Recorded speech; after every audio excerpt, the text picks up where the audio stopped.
Let me tell you something strange about order. We live in a world that feels out of control. Your phone never stops, your schedule never ends, your life never slows down. Yet some people go home and spend their evening organizing their closet, labeling jars, folding shirts into perfect squares. You might know someone like that. Maybe you are someone like that. And everyone asks the same question. Why? Why waste time on this when life is already so busy? Most people think it's just about being neat, but that's not it. There's something deeper happening. Something about fear, control, and finding peace when the world gives you none. Here's the truth. For some people, organizing isn't about cleaning. It's about survival.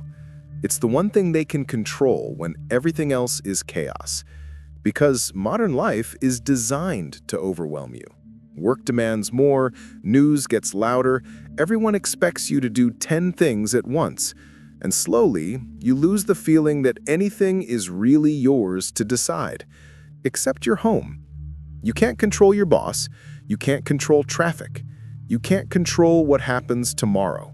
But you can control that drawer, that shelf, that one corner of your world. And for many people, that small piece of control is what keeps them breathing. Scientists have studied this. They found that people who organize are different in specific ways. First, they feel their environment more intensely. A messy room doesn't just look bad to them, it physically stresses them out. Second, they're better at managing emotions, not because they're naturally calm, but because they learned that fixing their space helps fix their mood. And third, they notice details others miss. The crooked frame, the mismatched hangers, the chaos hiding in plain sight. These people aren't being difficult. Their brains see disorder as a threat, and organizing is how they fight back. Your home affects your brain whether you notice it or not. Researchers at Princeton found that clutter makes it harder to think. Your brain sees mess and works overtime processing it. Every pile, every stack, every random object is pulling your attention. You're not thinking about it, but your brain is. It's like trying to talk while 10 people shout in the background. You can do it, but it drains you. And that drain builds up until you feel tired for no clear reason. But when someone organizes, the opposite happens. Studies found that people with organized homes had lower stress hormones in their blood, real chemicals that control how anxious or calm you feel. Another study showed people who called their homes messy were more depressed throughout the day. This isn't shallow. This is your body responding to your space. Your nervous system knows when you're surrounded by unfinished tasks, and it keeps you alert until they're done. So when people organize, they're not just moving objects, they're calming their brain. They're building a space where they can finally breathe, and in a life where nothing feels controllable, that one corner of peace matters more than anything. They crave predictability in a space where everything else feels random. They don't hate mess, they fear what it represents: loss of control, overwhelm, the creeping feeling that things are falling apart. And when you can't stop the world from spinning too fast, you can at least make sure your bookshelf is straight. For some people, the love of organizing started after chaos, a job that broke them, a divorce, a loss that couldn't process. Something big happened that they had zero control over, and in the middle of that storm, they couldn't fix what was broken, but they could fix their closet. They could empty every drawer and put it back together the right way. They could take one small part of their life and make it make sense again. It sounds simple, but when everything feels like it's crumbling, simple is powerful. Here's what most people get wrong. They think organizing is about being rigid, about needing everything perfect, but it's the opposite. It's about creating space, mental space, emotional space, room to think clearly when your head is too full. A cluttered home is a cluttered mind. That's not just a saying. That's how your brain actually works. When your environment is chaotic, your thoughts follow. You forget things. You feel scattered. You can't focus on anything because everything around you is screaming for attention. Psychologists have a term for this: environmental mastery. It means the ability to shape your surroundings to fit your needs. And people who organize aren't being shallow or superficial. They're being smart. They figured out that their outside world affects their inside world.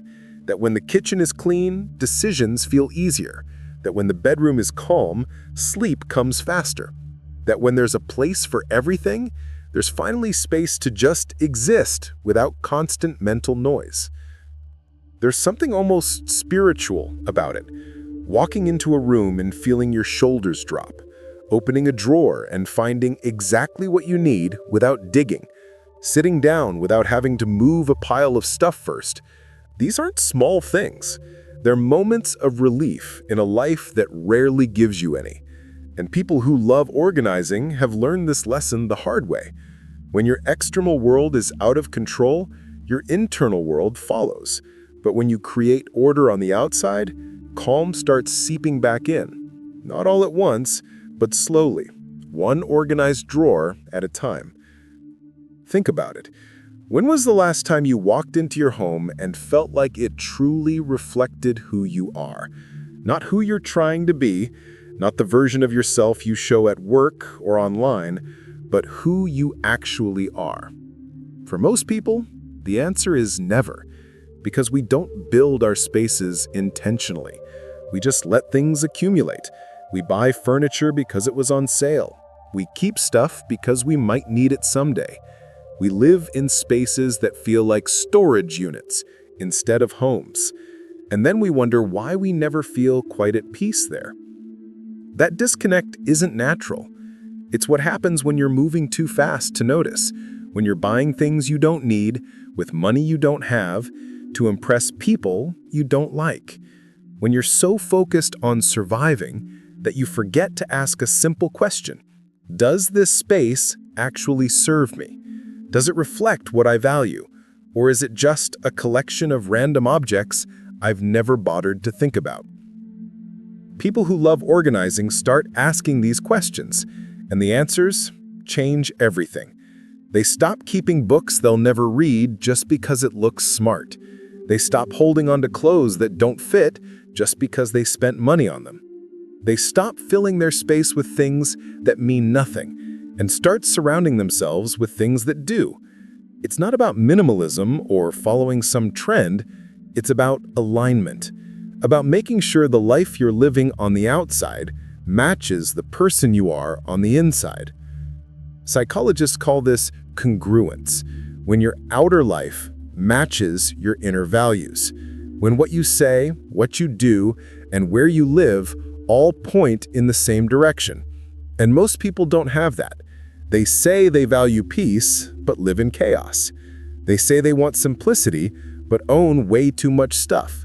They say family matters most, but their home has no space for anyone to gather comfortably.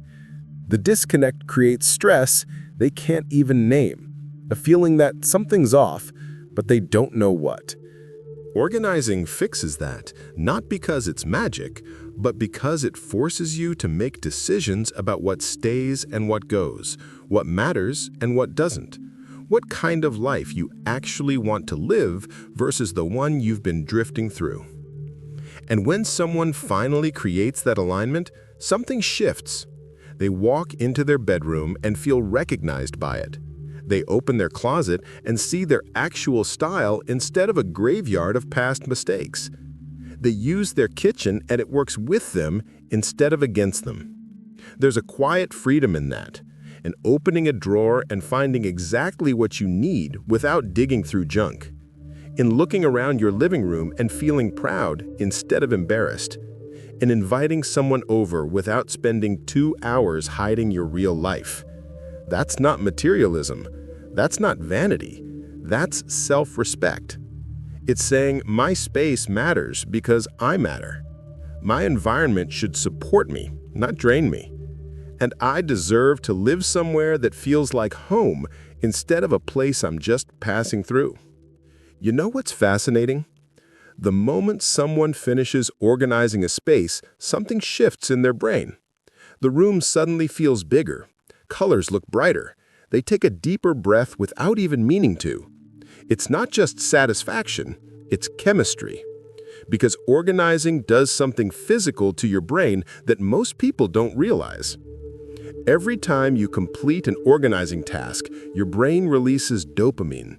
That's the chemical tied to reward and motivation, the same one that fires when you eat something delicious or accomplish a goal. And here's the interesting part. Organizing gives you that hit over and over. You finish one drawer and dopamine fires. You organize a shelf and it fires again. You clear a counter and there it goes. It's why organizing can feel addictive in the healthiest possible way. You finish one area and suddenly you want to tackle the next. Not because you're obsessed, because your brain is literally rewarding you for creating order. But it goes deeper than just feeling good. Organizing gives you something rare in modern life: visible progress. Most of what we do every day is invisible. You answer emails, but more arrive. You finish work, but there's always more tomorrow. You clean the kitchen, but it's messy again by dinner. Nothing ever feels done. Nothing ever stays fixed. But when you organize a closet, it stays organized. You can see the result, touch it, walk past it, and feel that small win every single time. That matters more than people think, because progress you can see builds confidence. It reminds your brain that you're capable, that you can take chaos and turn it into order, that you have power over your environment. Scientists found that people who organize regularly develop something called a strong internal locus of control. That's a fancy way of saying they believe their actions matter, that what they do makes a difference. And that belief changes everything, because people with an internal locus of control are happier, less anxious, more resilient when bad things happen. Why? Because they don't feel like victims of circumstance. They feel like active participants in their own lives. And organizing reinforces that every single day. Think about it. When you organize, you're making decisions. Keep or toss, here or there, this way or that way. Hundreds of small choices that add up to something real. And every choice reminds your brain that you're in charge, that you can shape your world, that you're not helpless. Compare that to doom scrolling through your phone or binge watching shows or any of the other ways we zone out. Those things don't require decisions. They don't create anything. They just fill time. But organizing builds something, creates something, proves something to yourself that words never could. And maybe that's the real power, creating satisfaction from your own effort instead of waiting for someone else to give it to you. Not needing applause or likes or validation from the outside. Just looking at what you built with your own hands and knowing it's good. That's rare. That's powerful. That's what keeps people coming back to organizing even when they don't need to. Because in a world that makes you feel small and powerless, organizing reminds you that you're not. That you can take one small corner of chaos and turn it into peace. And if you can do that with a drawer, maybe you can do it with other parts of your life too. But not everyone who organizes is doing it from a place of peace. For some, it's driven by fear, by the terrifying feeling that if things aren't just right, something bad will happen.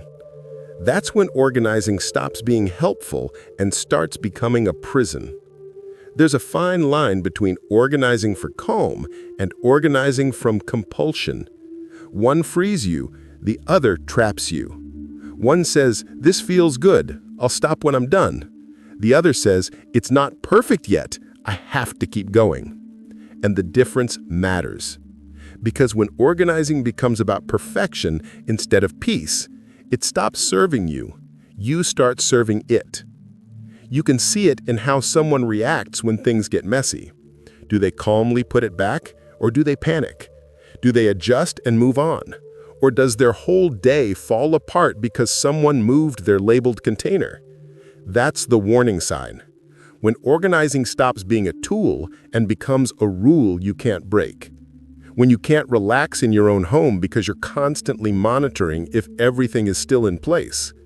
When guests make you anxious because they might touch something. That's not order, that's obsession. The key is intention. Are you organizing because it serves you, or because you're terrified of what happens if you don't? One comes from choice, the other from fear. And fear-based organizing never ends, because perfect doesn't exist.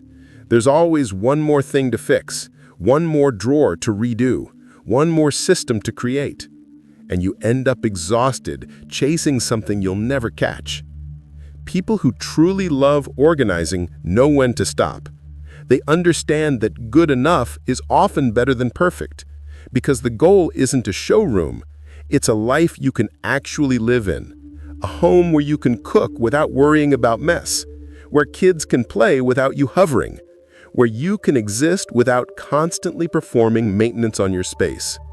The mess will come back. It always does. And that's okay. Because organizing isn't about freezing your home in time. It's about making it easier to reset when chaos inevitably returns. And maybe that's the hardest lesson. Your home doesn't need to be flawless to be peaceful. It doesn't need to look like a magazine to be good. It just needs to work for you, to support your actual life instead of some imaginary perfect one. Because at the end of the day, organizing should make you feel lighter, not heavier, free, not trapped. And if it doesn't, it might be time to ask why you're really doing it. So the next time you see someone carefully labeling their pantry or color-coding their closet, don't assume they're uptight. Don't roll your eyes or make jokes about them being too much. Maybe they're just creating a sanctuary. Maybe they've learned something the rest of us are still figuring out. Maybe they've discovered that their environment shapes their mood more than they ever realized. That walking into a calm space actually calms them down.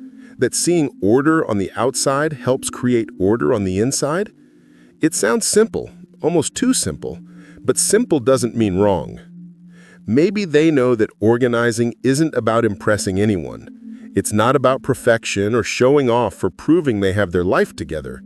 It's about making space. Space to think. Space to breathe. Space to exist without constant background noise telling them what still needs to be done. In a world that never stops demanding, that space is sacred. Maybe they've figured out that organizing is one of the most basic forms of self-care. Not the Instagram kind with bath bombs and candles, the real kind. The kind that says, I deserve to live in a space that doesn't stress me out. I deserve to find my keys without searching. I deserve to cook dinner without fighting my own kitchen. I deserve a home that feels like it's on my side. Because in the end, we're not meant to live in chaos. Our brains aren't built for it. Our bodies aren't built for it. We need order. Not rigid, suffocating order. Just enough structure to feel held instead of overwhelmed. Just enough clarity to move through our days without everything feeling like a struggle. And the people who love organizing remind us of something we keep forgetting. That our spaces matter. That how we live matters.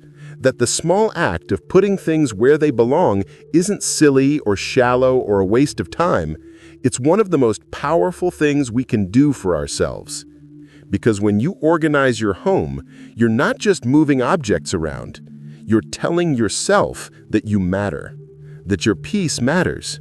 That you deserve to feel at home in your own life. Sometimes the simplest act of care is making space for yourself to breathe. And maybe that's not obsession at all. Maybe that's wisdom.